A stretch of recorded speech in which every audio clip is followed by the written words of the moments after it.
Stop! Don't buy the S26 Ultra just yet. This video is sponsored by my wallet and the grind behind it, so I'm not here to read specs, you've already seen it. No recycled benchmarks, no numbers on replay, just real reasons so you don't throw your cash away. Because this year, yeah, some things feels off. It looks premium for sure, but is it worth what it costs? So forget the hype, let's get straight to the truth. 5 real reasons that actually matter to you. How to spend smarter, not just spend more on something that gives you value and maybe even more.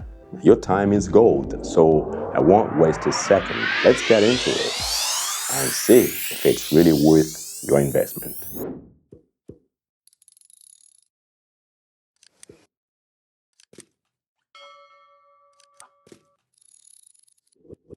Number 1, too old hardware. Strip away the hype and what are you really holding? Because beyond the Snapdragon Elite 8 Gen 5, this feels less like an upgrade and more like a familiar story retold. The S26 Ultra is basically an S24 Ultra with smoother edges and cleaner suit because underneath it's the same foundation, the same experience. And those new features, more like distractions, polished little trick to keep your eyes busy while the core stays unchanged. Because if we are being really honest, you've been paying for the same phone since the Galaxy S26 Ultra. No. Number 2, the 7 years of update scam. Sounds good on paper, doesn't it? 7 years, longevity, peace of mind.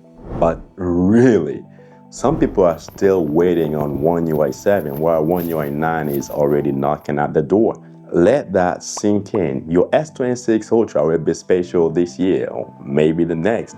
Then slowly, quietly, you will fall to the back of the line.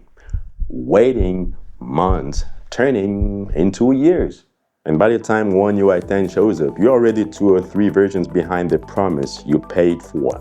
And how do I know? Because I've been here since the Galaxy S3. Different year, but the same story, my friend. Unless you are ready to flash it yourself, don't expect the full experience you were sold. Because 7 years of updates sounds premium until you realize that you are the one waiting for them. And number 3, that new APV10B422 is probably not for you. Now don't get me wrong, because this sounds impressive.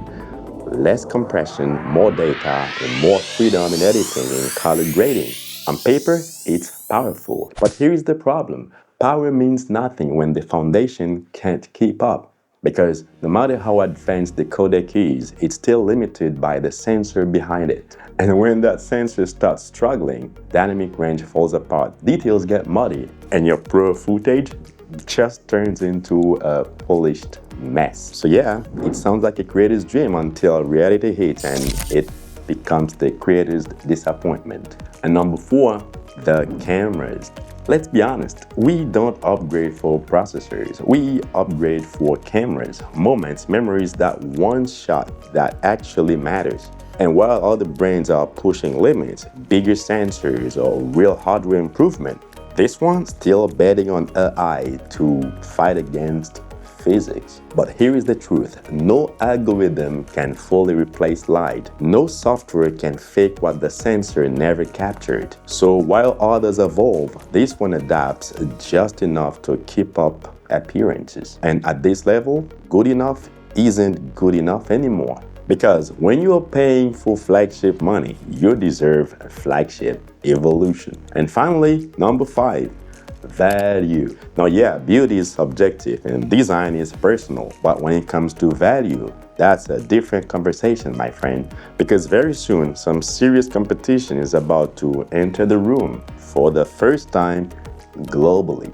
Brands like Oppo, like Vivo, bringing their Ultra flagships to the world stage. And if they deliver what we expect, this phone won't just struggle, it will look overpriced overnight. Now let's just hope that they don't meet the same fate as Huawei. But in case you decide to remain loyal and still think that this privacy display is a thing, I'll make a video very soon in which I will give you 5 reasons why this might be a good choice. I'm out.